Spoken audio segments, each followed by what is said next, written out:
Hello everyone, आजको भिडियोमा हामी EDIS को बारेमा simple ल्याङ्ग्वेजमा बुझ्छौं।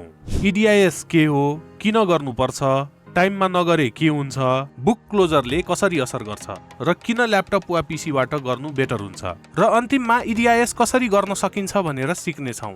What is EDIS? First, EDIS भनेको इलेक्ट्रोनिक डेलिभरी इन्स्ट्रक्सन स्लिप हो। बेसिकली तपाईले शेयर सेल गरेपछि तपाईको डिम्याटबाट शेयर डेबिट वा ट्रान्सफर गर्न डिजिटल कन्सेन्ट दिनुपर्छ। त्यही कन्सेन्ट प्रोसेसलाई EDIS भनिन्छ। Why EDIS is done? किन गर्नुपर्छ त EDIS? शेयर बेचेपछि EDIS नगरेसम्म शेयर सोल्ड देखिए पनि एक्चुअलमा डेलिभर भएको हुँदैन। शेयर ओनरको एप्रुभल बिना शेयर ट्रान्सफर हुँदैन। त्यसैले सेलिङ प्रोसेस कम्प्लिट गर्न, अनअथोराइज्ड शेयर ट्रान्सफर रोक्न र फ्रड, मिसयुज र लेन्दी पेपरवर्क रिड्युस गर्न EDIS प्रोसेस कम्प्लिट गर्न जरुरी हुन्छ। नेपालमा settlement time frame T+2 days को हुन्छ र शेयर सेटल हुनको लागि EDIS मेन्डेटरी छ। EDIS प्रोसेस शेयर बेचेको केसमा गरिन्छ। शेयर किनेको केसमा EDIS गर्न जरुरी हुँदैन। What happens if one fails to do EDIS timely? EDIS टाइममा नगरेको केसमा सेल गरेको शेयर डेलिभर नै हुँदैन। सेटलमेन्ट फेल हुन सक्छ अनि पेनल्टी तथा क्लोज आउट जस्ता परिणाम भोग्नु पर्ने हुन्छ। टाइममा EDIS प्रक्रिया पूरा गर्दा यी सबै झन्झटबाट मुक्त हुन सकिन्छ। एक्ज्याक्ट डेडलाइन वा प्रोसेसिङ T+1 डेज रहेको छ। अझ मार्केट होलिडेज, बुक क्लोजर आदि अनुसार अपरेसनल टाइमिङ फरक पर्न सक्छ। त्यसैले तपाईको ब्रोकरले दिएको अफिसियल EDIS डेडलाइन मेसेज वा इमेलसँग अवगत रहन जरुरी हुन्छ। नेक्स्ट टिप, EDIS सकेसम्म ल्यापटप वा डेस्कटपबाट गर्नुस्। मोबाइल एपबाट प्रक्रिया पूरा गर्न सकिने भए पनि वेब वा पीसीमा बढी सहजता मिल्ने भएकोले भरसक ल्यापटप वा कम्प्युटर मार्फत EDIS प्रक्रिया पूरा गर्नु हुन सुझाव गर्दछौं। Book closure. बुक क्लोजर भनेको कम्पनीले शेयर होल्डर लिस्ट क्लोज गर्ने डेट हो, जसले विभिन्न कुराको जानकारी दिन्छ।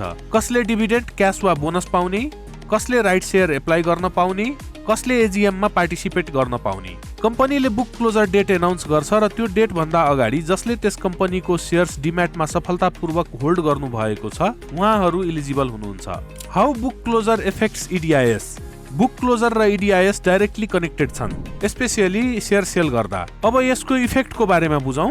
कुनै कम्पनीको बुक क्लोजर रहेको समयमा शेयर बेच्यो भने त्यो कम्पनी नो डेलिभरी पिरियडमा चलिरहेको हुन्छ, जसले गर्दा बायरको एकाउन्टमा शेयर ट्रान्सफर हुँदैन। सेलरले EDIS गर्न मिल्दैन। नो डेलिभरी पिरियड बेला EDIS नगरे पनि पेनल्टी भने लाग्दैन। Book closure notices time sensitive हुन्छन्, त्यसैले बेलैमा यी सम्पूर्ण जानकारी पाउन नासाको सोशल मिडिया पेजेस फलो गरी नोटिफिकेसन अन गर्नुस्। Because timely updates equals to timely EDIS and fewer problems. How to do EDIS? EDIS गर्ने प्रक्रिया। शेयर बेचेको दिनमा तपाईलाई एउटा SMS र साथै एउटा इमेल आउँछ। तपाईले शेयर बेच्नु भएको छ, भोलि यति बजेसम्ममा आफ्नो बेचेको शेयरको EDIS गर्दिनुस् भनेर। त्यसपछि आफ्नो डिभाइसमा मेरो शेयरको वेबसाइटमा गई लगइन गर्नुहोस्। लेफ्ट साइडमा रहेका अप्सन मेन्यु मध्येबाट माई पर्चेज सोर्समा क्लिक गर्नुहोस्। आफूले बेचेको शेयरको नाम टाइप गर्नुहोस् र देखाएपछि सर्च क्लिक गर्नुहोस्। टपमा देखाइएको चेकबक्समा क्लिक गरी प्रोसिड बटनमा क्लिक गर्नुहोस् अनि फेरि चेकबक्समा क्लिक गरी अपडेट बटनमा क्लिक गर्नुहोस्। यदि तपाईले एक दिनमा मल्टिपल शेयर्स बेच्नु भएको छ भने सबै स्क्रिप्टको लागि यो प्रोसेस रिपिट गर्नुहोस्। त्यसपछि माई होल्डिङ सेक्सनमा गई फेरि पनि आफूले बेचेको शेयरको नाम राखी सर्च गर्नुहोस्। यसमा तपाईले यो शेयर कति दिन होल्ड गर्नुभयो यस्तो बेसिसमा क्याल्कुलेट भएर आउँछ।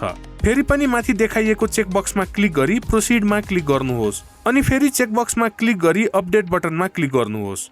यदि तपाईले एक दिनमा मल्टिपल शेयर्स बेच्नु भएको छ भने सबै स्क्रिप्टको लागि यो प्रोसेस रिपिट गर्नुहोस्। अब अप्सन मेन्युबाट EDIS सेक्सनमा जानुहोस्। माथि देखाइएको अप्सन मध्ये ट्रान्सफर शेयर्स अप्सनमा गई भ्यू डिटेल्समा क्लिक गर्नुहोस्। फेरि पनि टपमा भएको चेकबक्समा क्लिक गरी प्रोसिड बटनमा क्लिक गर्नुहोस् अनि फेरि चेकबक्समा क्लिक गरी कन्फर्म बटनमा क्लिक गर्नुहोस्। यति गरेर तपाईको शेयर ट्रान्सफर तथा EDIS प्रक्रिया सफल हुन्छ। भिडियो हेल्पफुल लाग्यो भने लाइक र शेयर गर्नुस्। धन्यवाद।